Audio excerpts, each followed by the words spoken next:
sujet yi nga xam ne war nañ ko aborder tey gis nañ ni il a plu à Dakar ci week-end bi yëpp ndox mi bari na ba am na ñetti nit ñu ci ñàkk seen bakkan ñuy jaale seen famille waaye monsieur Mbacké dañoo gis ni aussi état dafa injecté ay milliards de francs CFA ngir mën a xeex li nga xam ne mooy inondation mais ba léegi amul solution fii rek à Dakar bu ma jëlee l'exemple de Dakar am na quartier yoo xam ne miinu ñu leen woon ci inondation te ren dañoo gis ils sont victimes de cela yu mel ni ay Mermoz les Almadies quartiers yi loo xam ne on disait c'est des quartiers résidentiels à Dakar mais dem aussi le cas de Touba nga xam ne d'ici quelques semaines ñu dugg ci grand magal bi mën ma daal di fa indi ay yàqute yu am solo yi nga xam ne doomu Touba am di doomu soxna fu mu toll nii la nga xalaat ni état da koo xaw a da cee lajj ba mënul gagner li nga xam ne mooy la lutte contre les inondations.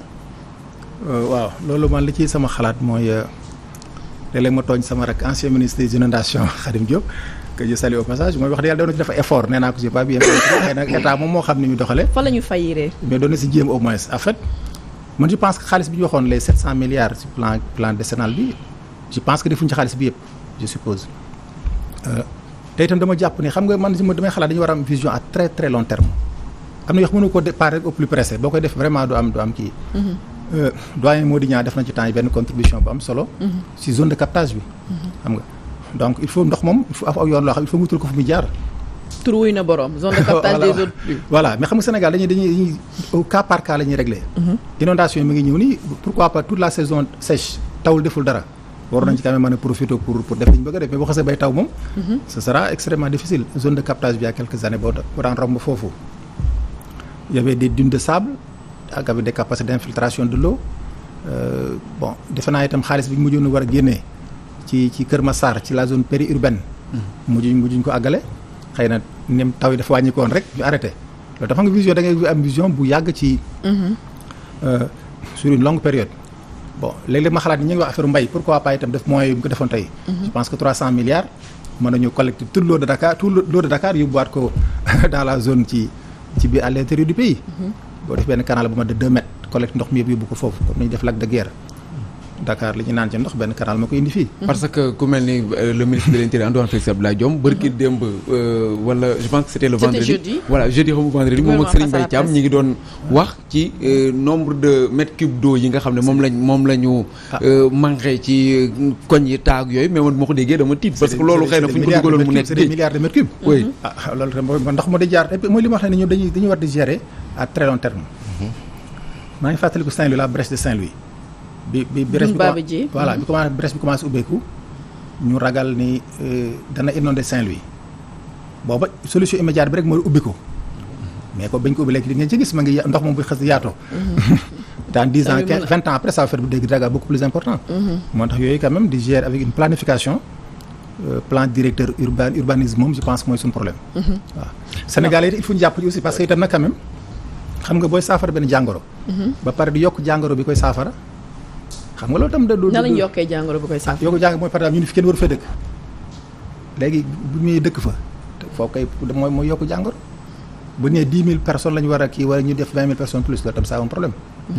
loolu mais da ngay feelu le chef de l'État ci sotteem ba mu def démb. yàlla xam ne dégguma ko. dégguma sax yàlla. te je jure que dégguma ko dama bëgg a wax ni xam nga en fait li ma bëgg a wax bu affaire mooy c'est-à-dire que. Sénégal il faut que tu jàpp ci bu ñuy fi kenn waru fee dëkk mais ñu bañ fa dëkk. mais bu xoolal par exemple zone de technopole bi. technopole oui. dafa ñu def arène nationale bi mais foofu ñëpp xam nañ c'est une zone d'eau. xam nga kan moo ko construit du état. état mënu ko woon def man pour man waruñu ko war a def parce que loolu tam saafara jàngoro ji kii la waruñu ko war a def ñoo xam nga li baaxul ñu def ko fa. alors ñoo dëkk fi ñuy dëkk fii zone de captage dañu ko defoon pour capter l'eau de Dakar noonu la tudd. kenn waru koo dëkk. mais bu fa nit ñi dëkkee aussi nag loolu tam lañ ci wax. mais Touba Mbacké bëgg naa ci wax sax Khady nga baal ma. Touba Mbacké parce que déjà si la gën a foofu la nga dëkk. tey ñu di fa dégg inondation daanaka ay année gi nii parce que au début quand même daanuñu woon ci dégg trop Touba mais année yu mujj yëpp da ngay dégg bu inondation amee sax ñu am ay jafe-jafe yu bari lan moo nekk exactement problème boobu parce que on suppose que ni xëy na bokkul ak Dakar nga xam ne y a des zones yu bari yoo xam ne dañ la naan zone inondable la ay nit dëkk ci fu mel ni ay Wakhinane wala zone de captage nga xam ne boo ko déggee sax di nga xam ne lii moom day jël ndox forcément Touba lan moo nekk problème boobu ba bu tawee muy inondé. waaw xam nga Touba moom defe naa ne problème bi ci ëpp solo mooy manque d'assainissement. xam nga dëkk bu gaaw a màgg buñ fondé 1800 nang amagul 100 ans nekk 2e ville du Sénégal te itam bi ñu koy faral dafa nekkoon dëkk li ñuy wax fàkk dëkk. dañuy maye suuf si nga ñëw dëkk fàkk boobu kër yaatu na. ay këru 500 mètres carrés la. léegi bi dëkk bi commencé xat ay petites parcelles la ñu wala moitié parcelle. boobu xëy na benn problème la ku ñëw tabax sa kër dër ko. boo ko dëree ndox mi dem ci mbedd mi te amul assainissement. loolu tam xam nga 2012 lañ commencé assainir Touba. defe naa Wade avait mis 9 milliards mais quand même 9 milliards ci. dëkk bu toll Touba vraiment du la am solo c'est insignifiant donc il y a pas d'assainissement Touba. xool dëkk bu imaam ni dëkk bu Touba maanaam wanag yi yëpp ci ay fosses septiques la ñuy dem amul benn évacuation d'eau buy collecté leen di ko yóbbu fenn loolu tam xam nga dana war loolu jàpp naa ni jokk nañ ci te itam ku ñuy dëkkee da ngay gis ku def dara mais du xalaat son voisin day teg ay saaku ci buntu këram mu ñu dem ci kër borom bi am na suñu dañuy bënn kër yi day gis kër yu inondé parce que kii day surlever këram dër ko mu dem ci keneen bi donc wax dëgg yàlla jàpp naa ne état war na ma def li muy def Dakar def ay moyens yu bare bari Touba surtout que màggal gi xam nañ ni année yëpp ñëw ci hivernage yi doon sëñ Bass Abdou Khadre doon na ko wax daaw xam nañ ko mën nañ ko prévenir waruñu xaar ba nawet bi ñëw mais ci nord bi la ñu waroon a xalaat avant nawet bi ñëw lan lañ mën def ci nawet bi ñëw. D'accord alors Pape Sané problème des inondations est-ce que gisoo ni dafa nekk benn phénomène boo xam ne ça prend de l'ampleur en Afrique de l'Ouest fii gis nañu tey ci suñu information yi tey ni au Niger gis nañu plus de 100 personnes ñàkk nañ seen bakkan ci ay inondations mënoo ñoo wax ni ce sera très difficile pour l'État ñu mun ci remédier à l'instant T lu mu mel ni jamono ji wala il faut ñu génn ci saison de pluie pour mun ci taxaw def ko problème. xam nga Niger sax au moins ils ont une excuse parce que Niger amul géej waru ko. mais ñun dëkk bu sec la. waaw ñun on ne peut pas avoir d'excuse ci wàllu inondation balaa président Macky Sall di waxu inondation ci jël plan décennal 2012 en 98 président Macky Abdou Diouf jëloon na ci ay matuwaay. Abdoulaye Wade bi mu ñëwee également jëloon na ci ay décisions. waaw ñoo fi def zone de captage. waaw mais non damay wax rek moom kay kenn. ñoo fa dëkk kenn du natable ne que Ablaye Wade ak Macky Sall bi mu nekk premier ministre ñoo dagg zone de captage kooku moom c'est clair. c'est-à-dire que tey jii sénégalais bu ñuy porter plainte ñaar ñooñu nañu war a porter plainte. parce que ñoo leen dugal ci problème bi. et puis man le plus comique dans cette affaire xam nga man je considère que ñoom seen bopp. le plus comique nag. waaw c'est comique parce que ils ne respectent pas les sénégalais c'est-à-dire man su ma toogee dégg ñi naan 10 jours avant le Magal ministre de l'intérieur neen dañuy jël 20 camions hydrocureurs yóbbu ko Touba 15 jours après le Magal camions yi day fay des di tuur ndox mais le problème ce n'est pas que ndox mi dañ koy ŋàcc di ko yóbbu rek ndox mi geex le problème qu'il y a docteur wax na ko c'est-à-dire dafa mel ni tey jii nga dem géej rek di ŋàcc ndox di yóbbu mais da ngay ŋàcc ça le problème il est là il est structurel ça existe c'est-à-dire boo doon ŋàcc 10 000 50 000 mètres cubes par jour it ndox mi day génn boo ŋàccee li taa instant T bi nga xam ne yaa ngi ŋàcc sax bu subaa bu tawaatee donc moo tax ma ne la ce qu'ils font c'est du cinéma li ñuy def c'est du cinéma c'est-à-dire li docteur wax mooy que les solutions yi nga xam ne moo fi nekk c'est des solutions yi nga xam ne il faut ñu génn ci conjoncture bi ci taf yëngal bi nii. et pour le cas de Touba lan la ñu mën a def ba pare vraiment parce que mi ngi wax léegi problème d'assainissement. mais imaginez Darou Rahman depuis combien d'années inondation yi depuis combien d'années c'est-à-dire il faut avoir ce qu'on appelle une volonté. Kër Ñang il faut ça fait combien d'années c'est-à-dire il faut avoir une volonté nañu waxante dëgg. bu ñu amul volonté di xaar ba nawet gi jot. essayer de taper dans l'œil du khalife ou bien de taper dans l'œil de la communauté mouride di wane ni que ñu ngi liggéey loolu moo tax ma ne la c'est comique on a presque 9 mois yi nga xam ne du taw 9 mois yooyu suñ ko defoon mettroon à profit dindi ci le nombre de milliards yi ñuy wax parce que maa ngi dégg sëñ Mbaye Thiam di xayma ay 15 milliards bu ñu ko dugalee fii après dugalaat 23 milliards fii après loolu yëpp ci Touba mais tu te dis que ces gens là est-ce que ñii respecté nañu dëgg sénégalais yi quoi c'est-à-dire depuis bi mu tawagul yëpp xalaatuñu loolu ils n'ont pas pensé à ça il a fallu que mu taw ba Touba ñuy soog a ñëw di wax ne que prévoir nañu lii prévoir nañu la te ce qui se passe à Touba c'est ce qui se passe un peu partout dans les zones inondables. Saint-Louis mooy c'est le manque de sérieux dama ne dañ koy bañ a dégg mais c'est la réalité gis nga ñun ni ñuy amee métit ci bu tawee ñoom ñi nekk ci nguur gi moo xam nguur gi fi newoon ak nguur gi ñoom lii dañ ciy sawar dañuy sawar que mu inondé parce que ça leur permet justement de gagner des milliards. mais est-ce que partager souffrance des sinistrés la bu ñu demee ba le chef de l'État di wax ne nit ñi ñoo dem dëkk fi nga xamante place ndox la alors gis nañ des pays comme nga xam ne aux Pays-Bas nit ñi nga xam ne ñu dem dëkk ci biir ci ay ndox est-ce que mën nañoo jël même résultat benn précision rek parce que ba ma waxee nit ñi dëkk loolu pour wax ni que man accusé wu ma nit ñi. c'est pas non dama bëgg préciser ni. ni fi nit ñi dëkk. bu ñu fa dëkkee dafa am lu kayit bu leen fa dëkkaloo. procédure. donc xam nga ba du ñëw rek tabax xanaa dëkk je pense que Dakar kenn ñëwul loolu. kon am na ay services compétents yu la jox papier pour ñu dëkk foofu. donc le problème est du yemul ci ñoom rek. en fait le chef de l'État démb ba mu doon mastawu di jaalewu famille victime yi. dafa génn wax ni y a des oui. non loolu du mastawu. li mu def loolu du mastawu. non masawo bi mooy mu bañoon génn Sénégal. non mais aussi président il faut mu génn aussi non dama ne masawo bi mooy mu bañoon génn Sénégal c'est-à-dire munoo am sa njaboot non munoo am sa déedéet au moins sénégalais yi xam ne que kii ñu fal lii ñuy dund metti na ko mu ngi koy partagé ak ñoom. est-ce que dama uti solution ci biti aussi. solution.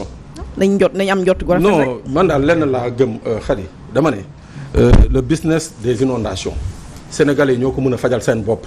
en quoi faisant. non c'est-à-dire que bàyyi les faits accomplis là nga xam ne bu amee gars yi ñëw indi saako ceeb jox la fi indi diwlin et puis il faut qu'ils arrêtent cette politisation à outrance di jël la pauvreté des gens di ko sànni à la face du monde. nit ñi du ceeb ak diwlin lañ soxla c'est-à-dire les conditions de vie yi ñu nekk moo leen déranger. il veut vivre dans un environnement dans un cadre sain nañu fexe ba nit ñi di dund dans un cadre sain te loolu mun nañ ko wax fa dëgg yàlla bu ñu la waxee ni que 766 milliards nañu voté woon 2012.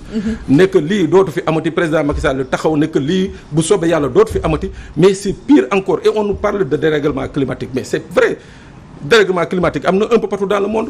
mais dafa am la nga xam ne c'est des politiques préventives il faut ñu def ko ci dëkk bi. il faut ñu def ko ci dëkk bi tey jii xoolal tali bi front de terre tali bi bu jaaru wàll. kenn mënatu fi jaar c'est-à-dire que fii ak 10 ans billaahi wallaahi kenn du xalaat ne dana fi jaaraat jéem a xool ni que canaux yi ñu fi defoon depuis 1950 tey jii population front de terre bi yokku na yokk bi nga xam ne. ces canaux là antanatuñu ndox bi. donc il faut qu'on les agrandisse da ngay xool fële point suñu carte ah li nga xam ne le code de l'urbanisme daf ko tere woon mooy maanaam mënoo fa def plus de R+1. mais tey di ay R+5 R+6 R+7 nga fay gis ba pare canaux yi fa nekkoon mooy yi fa tubaab bi defoon 1942. alors Issa comment ne pas être inondé. oui ñu dem ci wàllum màggal gi rek ndax déjà ñu ngi doon wax waxu Touba ak xalif bi muy Serigne Mountakha Bassirou Mbacké ñuy ñaan sax yàlla guddal fanam bu baax a baax mu yàgg ci kanam ñi nga xam ne ñoom la jiite muy la communauté mouride di pàcc gu yaatu màggal gi ñu jëm si tey lan nga ñu mën a wax ci moom ndax am na lu nga xam ne moo leen lié à part même ci ay lien de parenté ndax nekk na ku nga xam ne sa nijaay la. waaw sëñ bi de yaakaar naa moom ñu ngi koy ñaanal bu yàgg fi wér rek li ko ñëpp yéene. di ko ñaanal jàpp naa ne moom bu amoon homme parfait ma ne homme parfait la. ndax mission am ci muy wàllu spirituel ma ngi koy doxal ba mat sëkk. macha allah ci wàllu àdduna it ma ngi ci taxawaayam. te defe naa message mu lancé ci appelu màggal gi ñu bari dégg nañ ko xaw ma nag moom nag waxam dafa naqaree comprendre dafa ni Cheikh Tidiane Al Maktoum rek xaw waxee day ay beaucoup de parabole. waaw boo amatul dégg loolu ba na ko bañ a dégg. mais defe naa ne woon nañu bare bari si surtout ñi ñëw Touba ñu ñëw te sëñ Touba tax waaw loolu nag doo ñëw rek ngir spirituel bi mais li àq dëkk biir nga sàmmonteeg moom. jàpp naa ne sax politiciens dugal nañ ci biir ndax itam am na ñuy doxale ci Touba ci ak ñu war a taxawee ak ñëpp daal jàpp naa ne loolu message la bu leer. moom nag taxawaayam defe naa ci wàllu citoyen. man mën naa ci seede dara ndax nekkoon naa acteur ci bi conflit événement mars 2021 amee bokk naa ci ñi délégation bi yónni woon sëñ Bass Porokhane jiite ko pour ñu dem waxtaan ak opposition bi wax dëgg yàlla loolu man fekkee naa ci j'étais témoin wax dëgg yàlla te booba defe naa bokkutoon réew mi dana am nu mu demee wax dëgg yàlla bi mu ñëwee itam ñëpp déggal ko waaw lu xaw a lu jafe sax lu jafe na yomb na ndax bu ñu ko waxee ñoom ñëpp dañoo maase ni sëñ mu tax xam lu bëgg dañ koy def waaw kon jàpp naa ne moom mu ngi def li mu war a def ci côté boobu jaamu yàlla gi waxaale wuñ ko wax dëgg yàlla ak Covid bi gis na liñ ci def. oui surtout œuvre yi parce que dañoo gis ay œuvre yu bëree bëri yoo xam ne quand même daanaka moom moo ciy jiitu. gis nañ Covid 19 bi. gis nañ jumaa ji di Massalikul Jinaan nga xam ne ni ñu lancé déjà rek travaux yi ak participer bi ku nekk li nga joxe. ak université bi nga xam ne moom la. mooy université xam nga. université yu bëri état ak doole état ñu ngi traîner ay Gaston Berger yu def nañ 13 ans pour defar ko Makhtar Mbow ma ngi xaar. Ibrahima Niass bi moom en 3 ans université bi yëpp a ngi may génn loolu nag wax dëgg yàlla ak jumaa yi mi tabax ak itam bari na daal yoo xam ne nit ñi yëpp te seen bët wax dëgg yàlla loolu defe naa ne moom te may jox exemple la daal ci ñu gis ni ku fonk jàng la trop waaw te mooy li ma la wax ci vision moom bi mu créé université bi moom day wax naan fii ak téeméeri at fii ak juróomi téeméeri at lay wax xam nga kooku dirigeant man di passé la wax te liñ ko dénk itam bi mu nekk xalif dana léegi man lu ñëpp bokk fi nekk ñun ñu ko jigee mën na lay dimbali dama laa dimbali sama alal léegi nag amatuma alal li maam ñëpp a ko bokk waaw jàpp naa ne c'est une gestion boobu moom exemple boo xam ni suñ dirigeant yi war nañ cee mën a inspiré wu daal d'accord alors sëñ docteur Bassirou Mbacké ñu ngi lay remercier bu baax a baax ci sa présence ci plateau ni nga ñëwee macha allah tey moom scientifique bi la ñu dalal mbirum OGM bi waxtaan nañ ci amaat beneen lecture boo xamante ne